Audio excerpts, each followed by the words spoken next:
Transit warrant లేకుండా ఎలా arrest చేస్తారంటూ investigation ఆఫీసర్ను ప్రశ్నించారు కేటీఆర్. అరెస్ట్ చేయమంటూ సుప్రీంకోర్టుకు మాట ఇచ్చిన తర్వాత ఇప్పుడు ఎలా అరెస్ట్ చేస్తారన్న కేటీఆర్. సుప్రీంకోర్టులో చెప్పిన మాటను తప్పుతున్న మీ అధికారులు కోర్టు ద్వారా ఇబ్బందులు ఎదుర్కోవాల్సి వస్తుందని హెచ్చరించారు కేటీఆర్. కావాలనే శుక్రవారం వచ్చారన్నారు కేటీఆర్. సోదాలు ముగిసిన తర్వాత కూడా ఇంట్లోకి రావద్దు అంటూ హుకుం జారీ చేసిన ఐడి అధికారులపైన మండిపడ్డ కేటీఆర్ ఈ రోజు మెజిస్ట్రేట్ ముందు హాజరుపరిచేందుకు అవకాశం లేదంటూ అరెస్ట్ అని చెప్పడం పైన తీవ్ర అభ్యంతరం వ్యక్తం చేశారు. Just please record. How have they entered? Ask these questions. Kari. अरे मतलब Madam says, door is open. We have Madam Bhanupriya Meena says,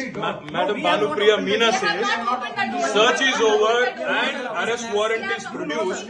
And now she says, hold on. And now she says, we can't come in. Family cannot come in.